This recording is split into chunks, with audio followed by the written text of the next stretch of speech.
And now, a closer look. A sleepy morning, we're out in the boondocks. Stories being told on the regular. Just the two of us.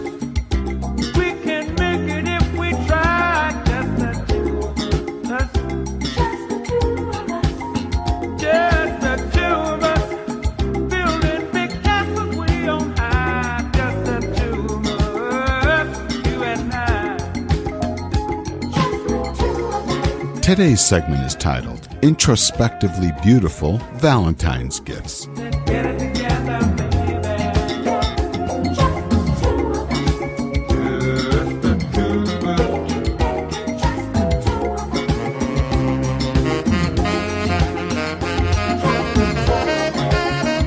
two of us. For some of you, this may come to you as a slight surprise, but not all of you, especially the incurable romantics. In just a couple of days, it'll be Couples Day, or better said, St. Valentine's Day. The roots for this legend of this martyred saint bring us back more than 1,500 years ago, to the capital of Italy, the city of Rome. Although there are several variations about how this romantic observational day came into being, many romantics use this occasion still, to this day, for writing notes in an attempt for expressing their love. If there's just one friend, lay down the line for you till the end. I hate to say it, it's hard to say it, but it's probably me. Well, I hate to say it, it's hard to say it, but it's probably me. Oh, I hate to say it, it's hard to say it, but it's probably me. Oh, I hate to say it, it's hard to say it, but it's probably me. In fact, according to the Greeting Card Association, an industry trade group located in Washington, D.C., they say that more than 150 million Valentine's Day cards are sent each year. And get this, 85% of these are purchased by women. Finding the best way for lovers to express their affection for each other hasn't always been easy, probably since the beginning of time. We can stay this way till the end of our lives. Oh, there've been many, many times when my words get all tangled up on the floor. Oh, yeah, but I beg of you that you trust in me, that I will always be here to give you more and more and more and more. I don't know how. Said I don't know how to love you. Oh, I don't know how. Said I don't know how to love you. One way lovers attempt to do this, however, is through gifts. All kinds of gifts have been employed to impress. Back in the early 1950s, it was Lorelei Lee in that film Gentlemen Prefer Blondes, played by Marilyn Monroe, who sang Diamonds Are a Girl's Best Friend. When one looks historically at some of these most impressive material gifts, like the 200-carat Orlov diamond given back in the 18th century from Count Grigory Orlov to Russian Empress Catherine the Great in an effort to try and win her heart back, or the pear-shaped, nearly 95-carat Star of the East diamond given in the early 1900s by the then publisher and owner of the Washington Post newspaper, Edward McLean, to his wife, Evelyn Walsh McLean, which at that time made her the richest woman in the world. Or more recently, during the late 1960s, it was the Taylor Burton diamond, a 69.42 carat pear-shaped diamond which Richard Burton bought for his then-wife, Elizabeth Taylor. But really now, did any of these big rocks actually bring the recipients lasting happiness? Do you really think so? Or could it be that the truest of sparkling gems might actually be found in the sensuous, resonating baritone voice to really woo her heart? Baby, baby. How can I explain all the things I feel? You've given me so much, girl, you're so unreal still. I keep loving you more and more each time. Girl, what am I gonna do? 'Cause you're blowing my mind. I get the same old feeling every time you're here. I feel a change, something moving. I scream your name. Look what you got me doing, darling. I can't get enough of your love, babe. Oh no, babe. Baby, it didn't take all of my life to find you. But you can believe it's gonna take the rest of my life to keep you.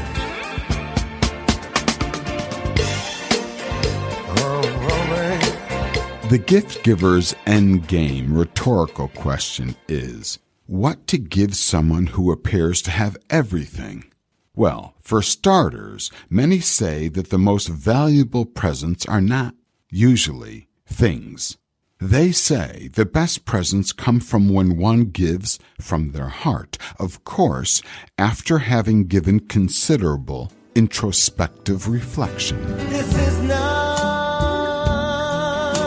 a coincidence, and far more than a lucky chance. But what is, that was always meant, is a ribbon in the sky for our love. Love we can lose with God on our side. We'll find strength in each tear we cry. From now on, it will be you and I, and our ribbon in the sky, ribbon in the sky, a ribbon in the sky for our love. Here to talk with us now about wonderful non-materialistic gift-giving is a transformational teacher from Pittsburgh, Pennsylvania. He's been providing introspective examination around the globe through his seminars for 20 years, transforming and guiding one towards their inner peace. On the phone, I have Utaman from Pittsburgh, Pennsylvania. Can you share with me and our listeners, what's your passion? What's your driving force that keeps you going? The passion, the driving force for me to continue to do this work is the transformation, the sense of growth and empowerment that I myself have experienced, and knowing that if it's possible for somebody like myself and seeing the need for it in the world, I know that it's possible for others, and it gives a tremendous amount of meaning to be able to live my life as such, playing a role of service, helping people be able to discover that happiness within themselves. That sounds absolutely beautiful. What comes to mind for creating greater connections with, let's say, loved ones or family or your partner? What's important to have this love, to have this connection in our relationships, is to have a vision for it. Inevitably in life, we're going to face the things that everybody faces, from getting hurt to having disappointments, letdowns. All of these things will happen in any relationship. Doesn't matter how perfect the other individual is or how perfect you believe yourself to be. They will happen. But what is going to allow you to overcome those, to continue to move forward, is when you have a vision for connection. And part of that vision is making the other, their experience of life, important. Mm-hmm. Sometimes unfair things happen in life, and it's very easy to get caught up in the idea that that shouldn't have happened. But what you're looking at in those moments is, can you really recognize, is it more important that a sense of justice happens first, or is it more important that you get to a space of peace and then pursue whatever may be necessary? A pursuit of justice needs to happen, because then you'll be able to do it intelligently. Then you'll be able to do it without coming unhinged from being emotionally swayed from these inner disturbances. So you need to have that clarity within yourself that it's utterly important that you get back to that space of peace. That's the first and most important step, because then you'll start to do whatever it takes to get back to that peace. And that may be as simple as, for example, going and attending a program where you need a little bit more wisdom to know what's keeping you from making that decision and how to make that decision to get back to peace time and time again. Your well-being, your happiness is an utter priority to be able to get back to that space, and you need to have that vision for that. This sounds like the perfect Valentine's gift to give not only to a loved one or a family member, but perhaps to oneself. Yes. How does one know what kind of a program to jump into? Well, it could be a moment of, you sit down for 5 minutes, and in those 5 minutes you take an honest reflection of your life. You're looking at what's happening within you, where you're at least invest an hour of some sort, whether that's listening to this radio show or something, to see, is this something that I feel that I really want to invest towards myself? But it's a lifelong investment. You can't really think that, okay, it's like I graduated high school, that's it, all my learning and growth is done. But that also shouldn't make you believe that it's going to be a daunting commitment, because this is what gives the most beautiful fruits, because it impacts every area of your life. So going, for example, to a one-day program, it may be like, oh, I'm committing 1 day, but what you have to understand is that's a keystone pivot for the rest of your life. You're talking 6 or 7 hours, whatever that program may be, to changing the way you experience the entirety of your life, the way that flow comes into your life, the way that flow comes into your relationships, and the beauty that transpires from all of that. So if you can really assess where you're at in your life and be clear what is the vision you have for yourself, you'll be able to know what it is that you're willing to invest, because people invest a lot in electronic gadgets that bring back very little. We like to partake in TV programming because they bring us some pleasure, they allow us unwind time, but once you turn that TV off, then you're back to square one with the stress and the disturbances you have in your life. They alleviated you for that momentary time, but what you want to do is invest in something that's going to give you that long-lasting freedom, that give you that wisdom, that capacity, that sense of empowerment, that you know what to do in stressful moments, in your relationships when maybe you're having a dispute and you're feeling a little hurt. Do you know how to get it back on track and keep moving towards love? To me, a day, 2 days is nothing. I've gone to a weekend program when I first started out doing these works, and it's changed my life forever. It's the most amazing thing that you can give for yourself, which in turn gives back to all the other areas of your life. We all have to realize that we're all human. We all have the capacity to experience love.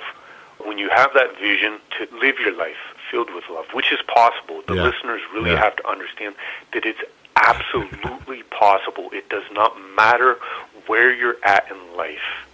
It's possible for you, and that you want it. You can start to make the steps towards it. If you want to have love in your relationship, then what are you waiting for? Don't wait for the other to bring that love when you yourself are capable of bringing that love forward. You have it within you. If you feel that you're unable to touch it, then why not invest some time to understand why you've lost it and how you can get it back? Because it's your experience. It's the love within you that you need to be able to bring forth and shine forth in your life and into the lives of others. Well, I just say absolutely. Any closing words for our listeners? If, depending where you are at financially or what you're willing to commit, it's even more beautiful if you can take this journey together, because not only are you going to be in a space where you're growing, you're transforming, the other's going to be in that same space. Then when you come back together as one in a relationship, the magic and the beauty that can really unfold from that space is immense. It's all the more powerful than just one person going through that journey. Beautiful words. Uttaman, I thank you from the bottom of my heart for taking time to speak with me and our listeners, and namaste. Thank you so much, and I thank you for the opportunity. Thank you. Blessings and abundance.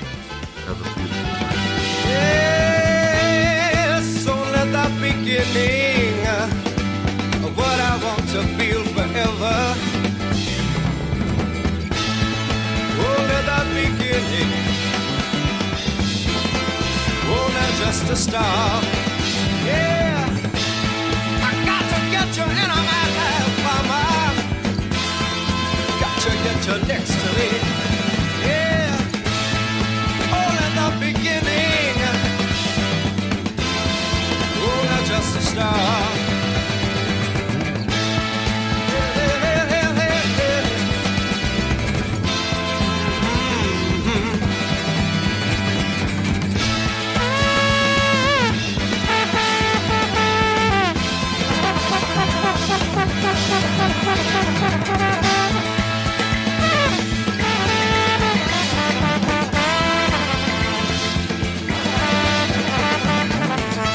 Wouldn't it be nice to give your special someone such a beautiful state for Valentine's Day?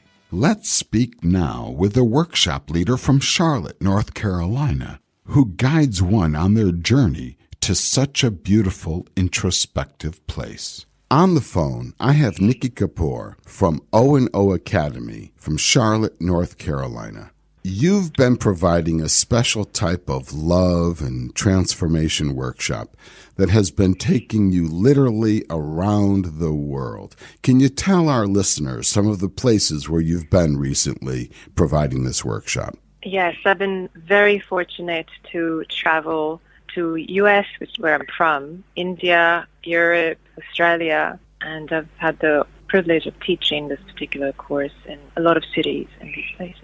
And today, in this program, we're searching for gifts for Valentine's Day, which might have a more lasting effect than just a material gift. Perhaps that can be achieved through inward reflection. And your name came up for two reasons. One, because you conduct these love and transformation workshops called A Beautiful State.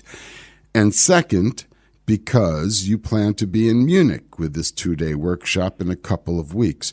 Can you give us a general idea or the big picture of what is this beautiful state? So the Beautiful State workshop is a 2-day spiritual inner transformation journey. We call it the hero's journey because we take a deep dive into our inner world and create a beautiful transformation from stressful states to beautiful states. It's a beautiful state consciousness that gets awakened in the participants. And what that basically does is it helps us create a beautiful life, beautiful relationships, beautiful careers. It creates harmony in our own being. It creates harmony with others. It creates harmony at work. And the outcome is beautiful impact, beautiful choices. When we are operating from stressful states, we create stress for ourselves. We create stress for others. So we help the participants identify their state of being. We help them learn how to move from stressful states to beautiful states. And then we take them into 3 key areas of their life and help them identify the disharmony that lives in their relationship to themselves, to others, and at work. And we help them dissolve those disharmonies and come into a beautiful harmony consciousness. It's just a gorgeous way to live, and I speak from experience. What can participants expect from this 2-day workshop for transforming relationships? Not just for Valentine's Day, but just for transforming relationships in general. One of the teachings that we share from our founder Pritaji is that people are found, relationships are made. And you can find the right person, but that does not guarantee that the relationship will be beautiful. We show why that is. It's our inner state and our unconscious patterns that are determining our responses in our relationship to the other. And those responses basically will either make a relationship or break it. One of the key meditations that we teach in this course is a meditation called Soul Sync. It's available on the website for ONO Academy to free download. That particular meditation helps us maintain a really high level of consciousness. Could this workshop be recommended as a gift to another? Yes, it's a beautiful gift to give to somebody. For Valentine's Day, for birthdays, for any special occasion. It's transformation and happiness is the best gift you can give anyone. Do you have a website where you can share with our listeners more information on this workshop? Yes, it's www.thebeautifulstate.net. That's one word. Nikki, I thank you from the bottom of my heart for taking time to speak with me and our listeners. Thank you, and I'm very grateful to be on the show with you, Dan. It's been an absolute pleasure to work with you. Namaste. And happy Valentine's Day. Thank you. You too, Nikki. Ciao. Namaste. A place where I can find happiness. A place close to your loveliness. Somewhere to rest my aching mind. Oh, where there's no time. Your love is divine. Heaven must be like this. You know heaven is just like you, girl. It must be like this. Listen. The sweet and sour taste of love we just made. A cool place in the shade. Let's speak now about the ingredients of high-quality relationships with a professional having decades of experience in couples relationship counseling. On the phone, I have retired American professor and lifelong therapist, Dr. Bob Bender. I'd like your professional opinion on how giving one an experience, let's say such as a meditative or transformational workshop, could have the effect of more happiness over time as that of a material gift. What's your views on that? Okay. From the standpoint of mental health and from the standpoint of counseling, it's pretty well documented that the most powerful part of the therapy process has to do with the quality of the relationship that the therapist can establish with the client. And over the years, we've learned a lot about that and what kinds of conditions contribute to that quality relationship.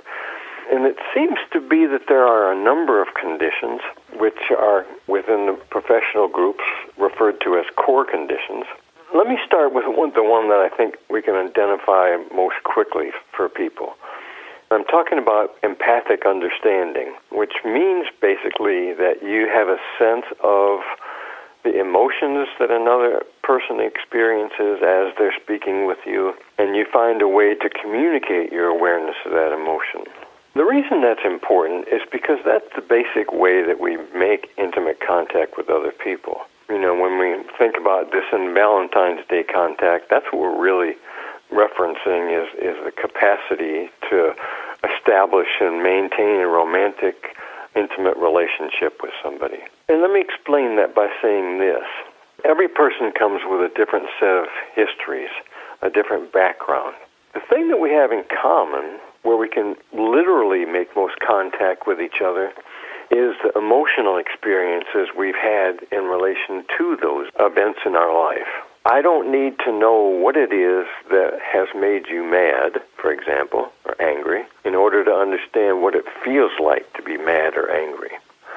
We know what we're talking about when we say joy or relief or guilt or any of the other emotions that we encounter. And when we have a sense that we can express ourselves and be understood at that deeper level, then we automatically feel closer to that other person. We feel a sense of freedom and a sense of being accepted.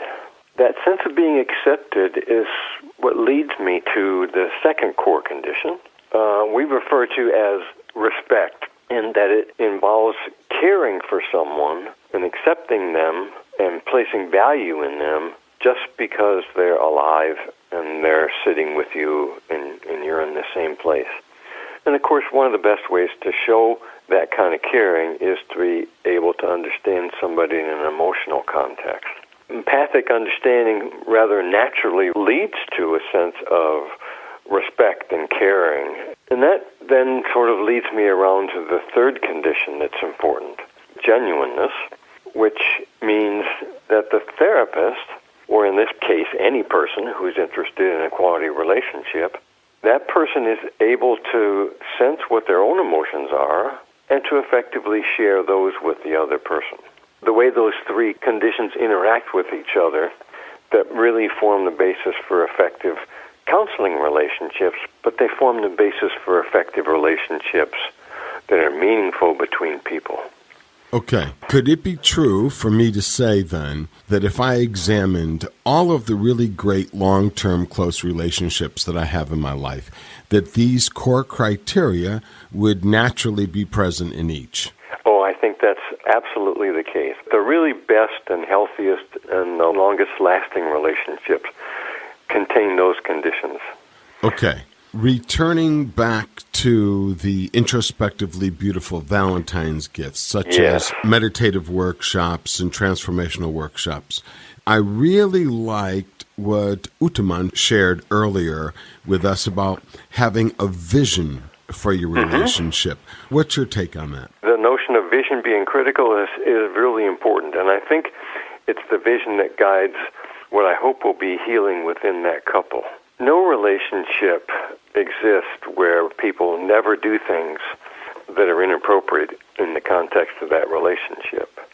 But when they can understand each other and understand why each one did what they did, they have a sense of compassion typically.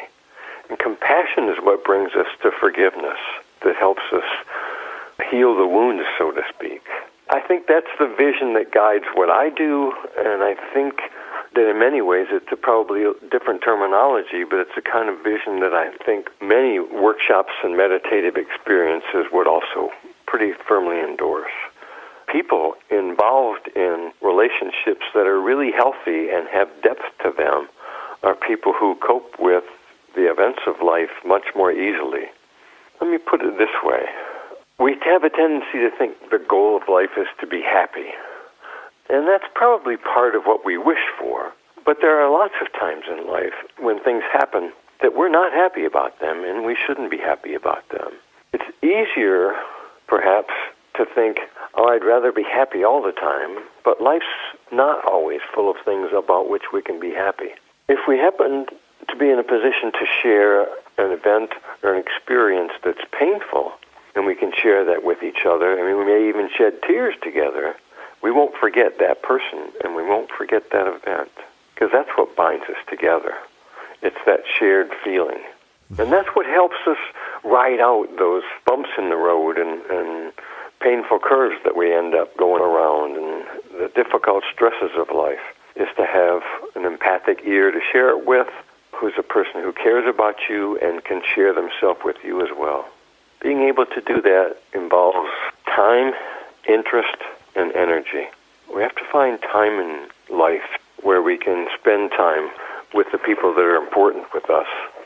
We have to have the interest in the person, a genuine desire to know who they are and what they experience. And then, of course, we have to save some of the energy. And goodness knows every relationship goes through all different kinds of stresses on both the individuals and on the relationship between them. But if they can find the time, interest, ability, and energy, they'll get the greatest gift from their partner that money can't buy. They'll find that they have the kind of rewarding relationship with the important person or persons in their lives that'll make Valentine's Day one of the most blessed, not expensive, joyful days of their life. Absolutely wonderful.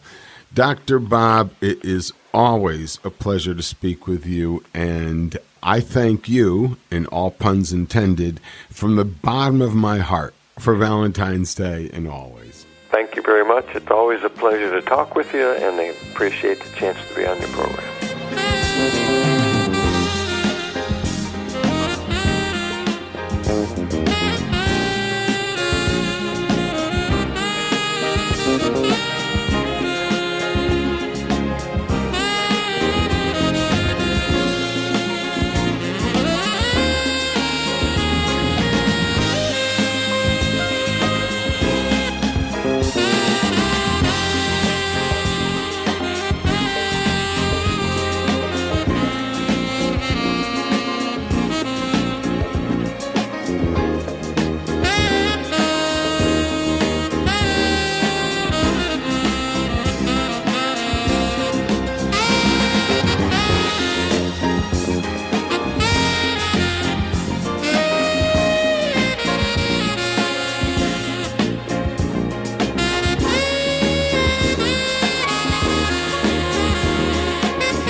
Back around the 17th century in Venice, the much coveted gondolier began being employed not only to paddle, but also to sing, setting the romantic mood while he, and now since then she, navigates their fancy Venetian canoes. Then came marching along in the 18th century mariachi bands on the romantic scene. They are still hired to this day to serenade one's loved one. This gem of carooning remains a romantic art of its own. Now, just in case you may have missed these carooners during their recent tour here in Germany, coming from the fourth oldest institution of higher education in the United States is this all-male a cappella ensemble called The Footnotes from Princeton University in New Jersey. Here to speak with us now is their tour manager. On the phone, I have Gregory Smith from Princeton University. You're with The Footnotes. Which voice part do you sing? I am a baritone, bass 1 in The Footnotes. Up until last week, you were touring with your group in Germany. Can you tell our listeners where you've been? Yes. So our tour started out in Berlin. We didn't really have many performances there because some of our students were still taking their exams. So while we were in Berlin, there were about 7 of us. We did a few street performing things in the city. Next, we traveled to Frankfurt, which is where lots of my family lives. We performed for my cousin's school, several other schools in the area. And lastly, we went to Munich, and we performed at a few boarding schools there. So I think things worked out for us. Can you tell our listeners a little bit about The Footnotes? How many guys are in it, and when did this ensemble begin? Yeah, so The Footnotes is an all-male a cappella group at Princeton, started in 1959. So we're relatively old. We're not the oldest a cappella group, but the group actually started because the all-male a cappella group at the time, called the Princeton Nassoons, actually rejected a few members on the basis of race, and our members decided to just make their own a cappella group. And what's the breakdown of your singers in your current ensemble? So usually we have a lot of trouble finding bass 2s because it's just a very rare voice part. I know, I'm one of them. Most people genetically can't really hit those low notes. So we currently have 16 members, 5 tenor 1s, 4 tenor 2s, 4 baritones, and 3 basses. Nice. So are all you guys theater and drama majors, or what's your academic background look like?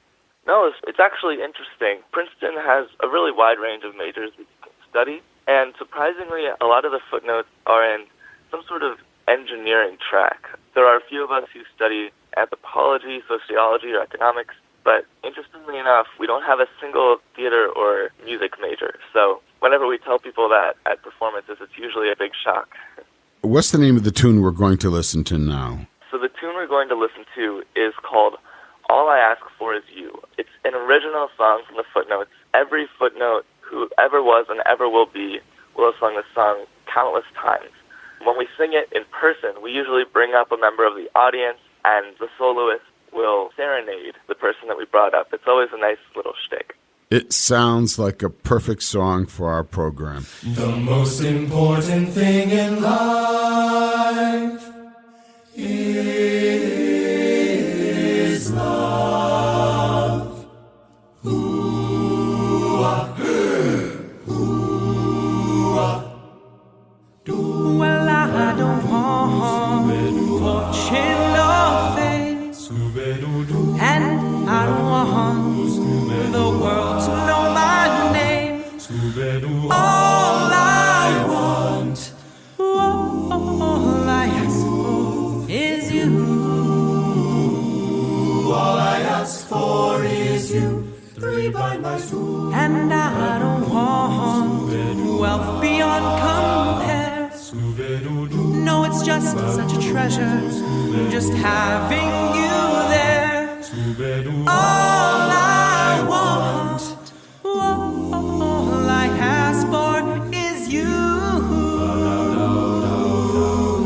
Well, every night and day, well, I hope and I pray up to the Lord up above. Try my heart out and my eyes out, for I am without your love. Ooh, I don't want girlfriends, no, it's just you, my darling, for me to adore. All I want, all I ask for. Psst, what is it, Mike? It's you. Oh, that's adorable. So cute. I'm schwitzing. I'm crying. All I ask for is you.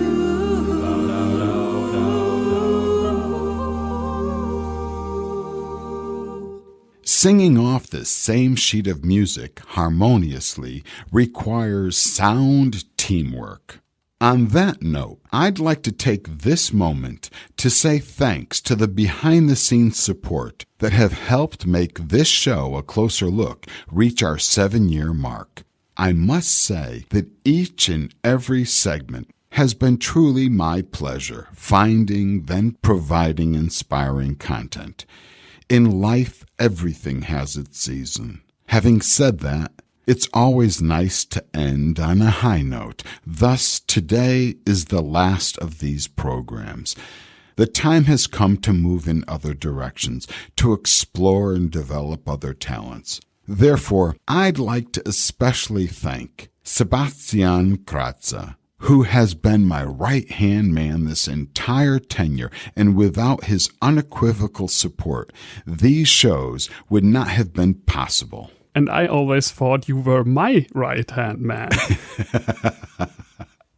Touché. And to a couple of sound engineers who have also graciously donated their time when Sebastian wasn't available, like Mike Hamaluski and David Merkel. Gentlemen, I tip my proverbial hat to each of you and respectfully say, Dankeschön. Having you on my team gave me both the freedom and the drive to create.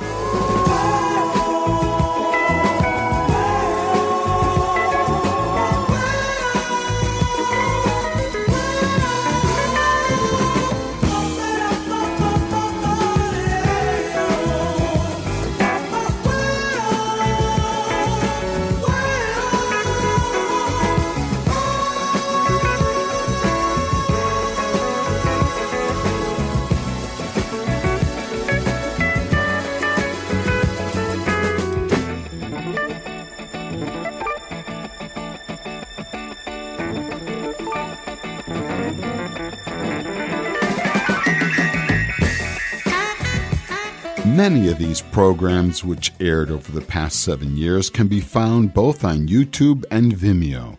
So, whenever you're looking for a little extra inspiration, why not search Dan Rock Voice, make your selection, and then click on your favorite feel-good radio program. We hope through these stories, which we have shared with you, the listener, ignite some introspective thoughts for creating your own beautiful happiness for Valentine's Day. After all, happiness is an internal state of being. And while you're at it, why not make every day Valentine's Day? On behalf of the folks here at Radio Laura, we wish each of you happy Valentine's Day, and may you always shine bright your wonderful light from within, keeping that same old feeling.